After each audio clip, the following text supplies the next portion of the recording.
기다림에 대한 말씀을 전할 때마다 참 마음이 힘들었습니다. 그래서 기도했죠. 하나님, 제 기도 때문에 무엇이 이루어지는 것이 아닌 거 제가 압니다. 제가 노력한다고 그래서, 제가 금식한다고 그래서, 하나님 제가 뭔가 작정 기도를 한다고 그래서 그것 때문에 뭐가 이루어지고 안 이루어지는 것, 그거 아닌 거 제가 압니다. 그런데 하나님의 계획이기 때문에 이루어지는 것을 제가 아는데, 하지만 제가 하나님의 말씀을 전할 때에 뭔가 확신이 있어야 되지 않겠습니까? 분명히 성경에는 그런 증거들이 있고 하나님 말씀이 맞는 것은 맞는데, 그래도 앞에서 전할 때에 제가 담대해야 되지 않겠습니까? 하는 것이 저의 기도였습니다. 항상 그런 기도를 했죠. 우리 장기동 담임 목사님이 기뻐할 수 있고, 우리 유동성 원로 목사님이 마음 편할 수 있고, 우리 권사님들이, 장로님들이, 우리 성도님들이 참 잘됐다라고 기뻐하며 하나님께 영광 돌릴 수 있는 결과, 저는 바로 이런 것이 그 결과가 아닐까 생각을 해봅니다. 모두가 기뻐할 수 있어서 저는 참 행복합니다. 그래서 이제 담대하게 이 말씀을 전할 수 있을 것 같습니다. 우리는 기다림을 힘들어하는 그런 시대에 살아가고 있습니다. 많은 일들이 바로바로 해결되는 그런 시대에 살아가는 것이죠. 오늘날은 더욱더 그렇습니다. 어떤 것이 조금만 지체되면은 우리는 못 참습니다. 컵라면에 물을 부어놓고 3분이 되기 전에 그 뚜껑을 열고 과자 같은 라면을 먹을 때가 한두 번이 아닙니다. 커피가 다 나오기도 전에 그 자판기에 커피를 꺼내려고 손을 집어넣다가 손 대시는 분 여러 봤습니다. 자동차를 탈 때 다 문이 열리지도 않았는데 몸부터 먼저 밀어 넣으려고 했던 우리의 모습들, 참 급한 시대에 우리는 살아가는 것이죠. 기다린다는 것이 우리는 참 어렵습니다. 이런 시대의 모습이 우리의 신앙생활에도 참 많은 영향을 끼치는 것 같습니다. 우리가 하나님을 섬기는 것은 참 즐겁습니다. 멋진 일이죠. 하나님께 예배하고 기쁨과 슬픔을 고백하고 또 하나님이 주시는 용기와 위로를 얻고 그리고 힘을 얻고 우리는 그렇게 살아갑니다. 하나님께서 주시는 소망도 갖게 되죠. 약속도 받게 됩니다. 그런데 그 다음부터 시작되는 소망을 이루시기까지, 그 약속을 이루시기까지 기다리는 시간은 참으로 쉽지 않은 우리들의 시간입니다. 우리의 기도도 마찬가지입니다. 우리 하나님께서 기도를 들으셨고 또 약속을 주시고 응답하실 것을 믿고는 있지만은 하나님의 행동하시고 역사하실 그때를 기다리는 우리는 참 답답합니다. 하나님의 침묵, 하나님의 주권이 나타나는 그 시간까지 우리는 어려운 시간을 보내야 합니다. 하지만 하나님의 계획 안에서 이 기다림은 참 중요한 시간들입니다.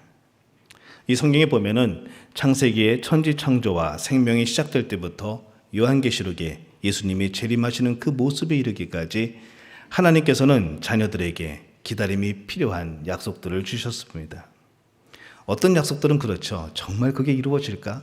그게 가능할까?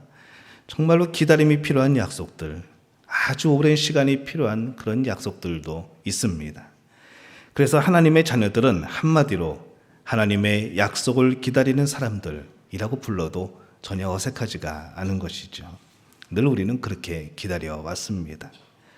첫 기다림은 에덴 동산에서 시작이 됩니다. 아담이 하나님의 동산을 돌볼 때에 돕는 배필이 필요했습니다. 죄 자체를 알지 못했던 때라 아담은 하나님을 완벽하게 신뢰했던 것이죠. 그리고 기다립니다. 이제 하와가 창조가 되었을 때, 그때서야 비로소 온전한 창조가 이루어집니다. 하지만 그들이 하나님께 범죄한 이후에 하나님은 인류를 구원할 약속을 주십니다. 그 약속에 대한 기다림이 또 시작이 되었습니다. 아주 오랜 기다림이었죠. 그리고 오늘 대림절, 예수님을 기다리는 우리 또한 기다리고 있습니다. 이후에 노아는 하나님의 약속을 받고 방주를 짓습니다. 오랜 시간 방주를 지으면서 주변 사람들이 비웃습니다. 약속을 받고 비가 내리기까지 참으로 오랜 기다림이었습니다. 수없이 많은 맑은 날에 배를 지으면서 땀을 흘리며 이제 비가 올 거라고, 구름 한 점 없는 그 하늘을 바라보며 이제 비가 올 거라고 방주를 지을 때 얼마나 많은 갈등이 있었고 얼마나 많은 탄식이 있었을까요? 하지만 결국 홍수는 났고 그들은 구원을 받습니다. 창세기 12장에 가면은 아브라함이 등장을 합니다. 하나님께서 아들을 주시겠다고 합니다. 그때가 75세에 들은 하나님의 약속입니다. 25년 동안 기다려야 됐습니다. 오늘 성경 말씀에도 약속을 기다리는 한 여인과 계획을 이루시는 하나님을 발견을 합니다. 이스라엘 백성이 가나안 땅을 정복하기 시작하기 위해서 처음 만나는 곳이 여리고성입니다. 여호수아가 여리고성에 정탐꾼을 보내죠. 그들은 기생 라합을 만나서 숨었다가 무사히 다시 진영으로 돌아오는 말씀을 우리는 기억을 합니다. 라합이 하나님을 향하여 고백하는 그런 믿음의 고백은 참으로 우리에게 감동을 줍니다. 여호수아 2장 9절에서 11절에 보니까 말하되 여호와께서 이 땅을 너에게 주신 줄을 내가 아노라. 우리가 너희를 심히 두려워하고 이 땅 주민들이 다 너희 앞에서 간담이 녹나니 이는 너희가 애굽에서 나올 때에 여호와께서 너희 앞에서 홍해 물을 마르게 하신 일과 너희가 요단 저쪽에 있는 아모리 사람의 두 왕 시온과 옥에게 행한 일 곧 그들을 전멸시킨 일을 우리가 들었음이니라. 우리가 듣자 곧 마음이 녹았고 너희로 말미암아 사람이 정신을 잃었나니 너희의 하나님 여호와는 위로는 하늘에서도 아래로는 땅에서도 하나님이시니라. 아멘. 참 멋진 고백이죠. 이 라합은 특별히 하나님에 대해서 기록된 말씀을 읽을 기회가 없었습니다. 하나님의 약속을 받을 만한 시편과 같은 이런 글들이 쓰여지기 이전의 사람입니다. 참 아이러니하게도 이 약속을 누구에게 받는가 하면은 적군에게 이 약속을 듣습니다. 여호수아 2장 18절에서 21절을 제가 읽어보겠습니다. 우리가 이 땅에 들어올 때에 우리를 달아내린 창문에 이 붉은 줄을 메고 내 부모와 형제와 내 아버지의 가족을 다 내 집에 모으라. 누구든지 내 집 문을 나가서 거리로 가면 그의 피가 그의 머리로 돌아갈 것이요 우리는 허물이 없으리라. 그러나 누구든지 너와 함께 집에 있는 자에게 손을 대면 그의 피는 우리의 머리로 돌아오려니와 내가 우리의 이의를 누설하면 내가 우리에게 서약하게 한 맹세에 대하여 우리에게 허물이 없으리라 하니 라합이 이르되 너희의 말대로 할 것이라 하고 그들을 보내어 가게 하고 붉은 줄을 창문에 매니라. 이렇게 되어 있습니다. 우리는 늘 이 말씀을 여호수아 입장에서 이스라엘의 입장에서 생각하고 그렇게 묵상을 해봅니다. 근데 오늘은 라합의 관점에서 이 말씀을 보고 싶습니다. 이 정탐꾼들을 돌려보낸 라합은 붉은 줄을 창문에 맵니다. 너무 일찍 맸을까요? 다시 풀러서 손에 들고 있던 것이죠. 꼭 쥐고 있습니다. 혹시 잊어버릴까봐. 품 안에도 집어넣고 자다가도 깜짝 놀라서 다시 그 줄을 찾고 그리고 구원이 이루어지기까지 기약 없는 기다림에 들어갑니다. 하나님의 약속이 이루어지는 그 시간은 그것을 기다리는 것은 단순하지도 짧지도 않습니다. 라합은 자신을 구원하리라는 약속이 언제 이루어질지 전혀 모릅니다. 우리는 성경의 사건들을 보면서 성경 몇 장 넘기면은 금방 결과가 나옵니다. 어떤 것은 그 한 장 안에 바로 결과가 나오죠. 어떤 것은 40장이 넘어가야 결과가 나옵니다. 하지만 라합이 과연 그랬을까요? 우리의 몇 분 안에 결과가 나는 것을 보는 것과는 달리 라합은 전혀 그 구원이 언제 이루어질지를 몰랐습니다. 단서가 하나 있다면 18절 초반에 나오는 바로 이 마디죠. 정탐꾼이 남긴 한마디. 우리가 이 땅에 들어올 때에. 그때가 언제일까요? 아무도 모릅니다. 그 기다림의 시간은 여호수아 2장부터 6장까지 이어집니다. 바로 그 다음 장에 나왔으면 좋겠는데 6장까지 이어집니다. 그 사이에 이스라엘 백성들이 무엇을 했는가, 그 군대가 무엇을 했는가, 그것이 설명되어 나옵니다. 정탐꾼이 성을 탈출한 뒤에 사흘 동안 산에 숨어 지내다가 진영으로 돌아갑니다. 정탐꾼이 잘 돌아갔을까? 가다가 혹시 발각돼서 죽지는 않았을까? 걱정이 되기 시작합니다. 그러나 여전히 라합은 붉은 줄을 붙들고 기다립니다. 또다시 사흘 동안 여호수아와 모든 이스라엘 백성이 요단 강변에 진을 칩니다. 하루에도 수십 번씩 내가 살 수 있다는 희망과 죽음의 두려움 앞에서 그 사이에서 라합이 괴로워합니다. 그러나 여전히 라합은 붉은 줄을 붙들고 또 기다립니다.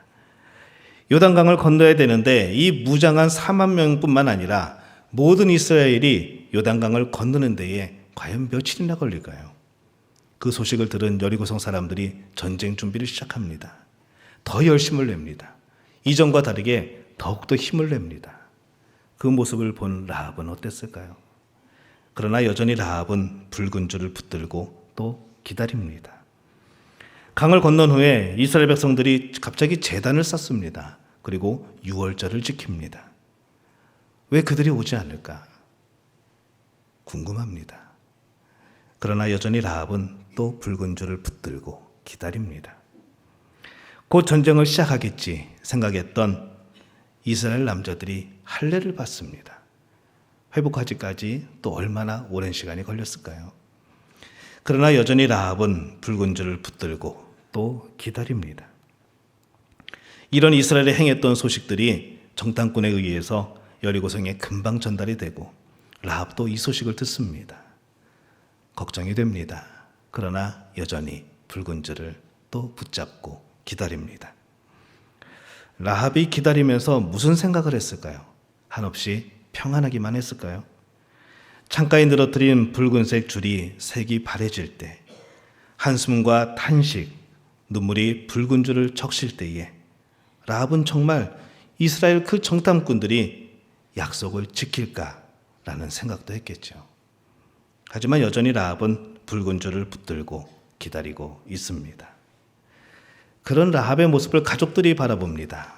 가족들은 어땠을까요? 이스라엘이 우리를 보호하고 구하기로 했다는 라합의 그 말이 정말이냐고, 그게 확실하냐고, 잘못 들은 것 아니냐고 되물었을 겁니다.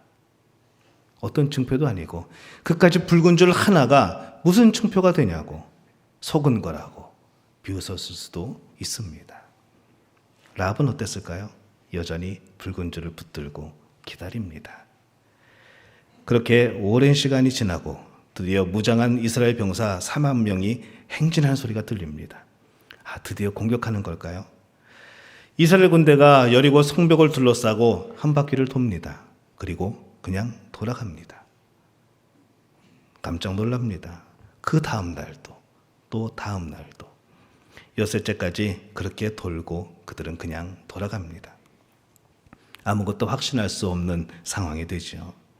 그 가운데서도 라합은 창문에 들여온 붉은 줄 하나, 그것이 유일한 희망입니다.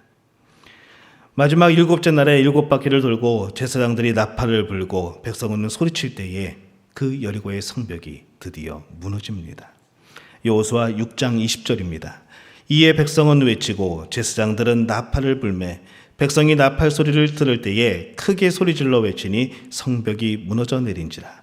6장 22절에서 23절입니다. 여호수아가 그 땅을 정탐한 두 사람에게 이르되 그 기생집에 들어가서 너희가 그 여인에게 맹세한 대로 그와 그에게 속한 모든 것을 이끌어내라 하며 정탐한 젊은이들이 들어가서 라합과 그의 부모와 그의 형제와 그에게 속한 모든 것을 이끌어내고 또 그의 친족도 다 이끌어내어 그들을 이스라엘의 진영 밖에 두고 이렇게 기록이 되어 있습니다. 우상이 넘쳐났던 도시, 이제 무너져버린 돌무더기로 변해버린 죄의 도시에서 자신의 쾌락만을 위해 살았던 인생의 돌무더기에서 약속을 굳게 믿고 기다렸던 라합과 가족이 살아나옵니다. 라합이 가진 것이 무엇이었을까요? 그녀가 가진 거라고는 창문에 내어 걸린 붉은 줄, 그리고 정탐꾼들의 약속뿐이었습니다. 그리고 그가 믿고 있던 하나님을 향한 고백, 여호와께서 이 땅을 너에게 주신 줄을 내가 아노라. 너희의 하나님 여호와는 위로는 하늘에서도 아래로는 땅에서도 하나님이시니라. 이 믿음, 그는 그것만을 붙들고 있었습니다. 그 약속을 붙들고 수없이 많은 날을 기다렸던 라합에게 하나님은 구원을 베푸셨고 놀라운 미래, 그리고 예수님의 족보에 들어가는 커다란 상을 주십니다. 창문에 내어 걸린 붉은 끈, 우리가 라합의 기다림에서 보는 이 구원의 신 예수님에 대한 상징이기도 합니다. 우리를 구원하시기 위해 흘리신 십자가의 보혈의 상징, 그 구원의 보혈을 붙잡는 모든 이들이 생명을 얻었습니다. 바로 이 자리에 계신 여러분들이 그 예수 그리스도의 보혈의 은혜로 말미암아 생명을 얻은 자들이 아니겠습니까?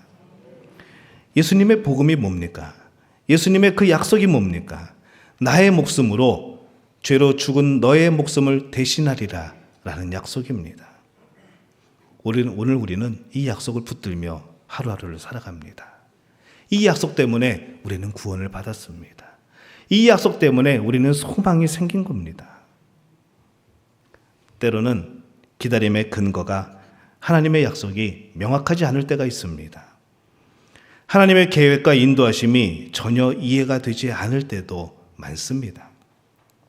그러나 우리에게 주시는 확실한 약속은 창문의 붉은 줄, 예수 그리스도, 그분만 붙들고 기다린다고 한다면 하나님은 반드시 우리를 선한 길로 인도하실 줄로 믿습니다. 오늘도 하나님의 응답을 한없이 기다리면서 여러분들은 무엇을 붙들고 계십니까? 무엇인가 노력하고 무엇인가 인간의 공로로 세워보려고 했던 수많은 그런 시도들, 이제 그것을 내려놓고 하나님의 계획 안에 내가 있게 해달라고, 그 하나님의 계획을 이루어달라고 그렇게 한번 기도해 보시지 않겠습니까? 때로는 낙심하고 때로는 절망했던 마음을 돌이켜서 다시 한번 예수 그리스도를 통하여 주셨던 하나님의 약속, 붉은 줄을, 예수 그리스도를 붙잡아 보시지 않겠습니까? 인간이 죄를 범한 그때로부터 구원자를 보내기로 약속하시고 기나긴 시간이 지난 후에 독생자 그 예수님을 십자가에 못 박아서 우리의 죄를 사하시도록 우리를 사랑하신 하나님, 그 신실하신 하나님께서 우리에게 주신 약속이라면 반드시 이루어지지 않겠습니까? 시편 27편 14절에 이렇게 기록을 합니다. 너는 여호와를 기다릴지어다. 강하고 담대하며 여호와를 기다릴지어다. 예전에 찬송가에는 안 실렸었는데 요즘엔 실렸는데요. 주님의 시간에라는 복음성가가 있습니다. 가사가 이렇습니다. 예전 번역은 이렇습니다. 주님의 시간에 그의 뜻 이루어지기 기다려 하루하루 살 동안 주님 인도하시리 주 뜻 이룰 때까지 기다려 그때를 그의 뜻 이루어지리 기다려 주의 뜻 이루어질 때 우리들의 모든 것 아름답게 변하리 기다려. 찬송가가 가사가 다시 번역이 됐는데요. 이 가사도 참 은혜롭습니다. 주님의 시간에 아름답게 변하리 모든 것 변하리. 주님 나의 갈 길을 인도하여 주시니 주의 뜻을 따라서 살리라. 주님의 시간에 아름답게 모든 것 변하리. 나의 정성 다하여 주를 찬송하오니 주의 뜻을 이루어 주소서. 우리가 바라는 것이 이것 아니겠습니까? 예전에 퍼즐을 한번 맞춰본 적이 있습니다. 그래도 목사 가정이라 뭘 고를까 하다가 최후의 만찬, 그것을 골랐죠. 먼저 식탁을 맞추고, 색깔이 좀 다르거든요. 모양이 편하니까 줄무늬도 있고, 그래서 식탁을 먼저 맞추고 그 다음에 예수님을 먼저 맞추고 제자들을 맞추는 거기는 참 쉽습니다. 근데 하다 보니까 문제가 생겼습니다. 배경이 색깔이 똑같습니다. 구별이 안 되는 것이죠. 이게 어디쯤일까? 색깔은 똑같고 모양은 다르고 하나하나 다 맞춰볼 수도 없고. 그러면서 한 가지 느낀 게 있습니다. 아, 우리가 이런 인생을 살아가고 있구나. 이것이 우리 인생의 모습은 아닐까라는 생각인 거죠. 여러분, 여러분의 인생을 다 알고 있습니까? 지나온 시간들은 알겠죠. 하지만 앞으로 살아가야 될 여러분의 인생이 어떨 줄 우리가 짐작이나 할 수 있겠습니까? 오늘 하루를 우리를 살아가는 겁니다. 하나님께서 허락하신 오늘 하루의 퍼즐을 우리는 또 맞추는 겁니다. 춘천중앙교회라는 이 퍼즐, 그 안에서 여러분들 하나하나가 참으로 중요한 역할들을 하는 겁니다. 큰 그림은 누가 그리실까요? 하나님이 그리시는 겁니다. 하나님의 계획 속에 여러분이 살아가고 있다는 것, 여러분이 하나의 퍼즐로서 살아가고 있다는 것, 그 하나님의 계획 안에 여러분이 쓰임받고 있다는 것, 여러분 이것을 기뻐하시기를 바랍니다. 이것을 감사하시기를 바랍니다. 이것이 복인 줄로 믿습니다. 오늘 우리는 무엇을 기다립니까? 하나님의 시간에 하나님의 뜻이 이루어지기를 기다리는 것 아니겠습니까? 하나님은 성실하게 우리 안에 소망을 주십니다. 그리고 우리를 그 뜻 가운데로 인도하십니다. 구원을 얻은 이후에 우리의 시간, 그 인생은 더 이상 우리의 소유가 아닙니다. 하나님의 소유이죠. 그래서 기다리는 시간은 하나님의 능력을 경험하는 복되고 아름다운 시간입니다. 13년 동안 이 아름다운 기다림의 시간을 살게 해주신 하나님께 참 감사를 드립니다. 지금의 저의 이 모습을 만들어 주시기 위해서, 지금 여러분들이 모두 기뻐할 수 있는 이 결과를 만드시기 위해서 여전히 일하고 계셨던 하나님, 때로는 중간중간에 그 하나님을 믿지 못하고 그 하나님을 의심했던 그런 부끄러운 기억들도 참 많습니다. 여러분들의 눈물, 저를 향한 사랑 고이 간직하겠습니다. 또 오늘 이 자리에도 그런 인생의 아픔으로 아직도 기다림 속에서 때로는 하나님을 원망하고 우리의 삶을 불평하는 그런 분들이 계시다면 용기를 내시기 바랍니다. 힘을 얻으시기 바랍니다. 하나님이 여러분을 끝까지 포기하지 않으실 줄로 믿습니다. 오늘 라합처럼 그 약속을 붙들고 기다리며 하나님이 주시는 위로와 격려를 얻고 승리하는 우리 모두가 되시기를 예수님의 이름으로 축원합니다. 기도하겠습니다.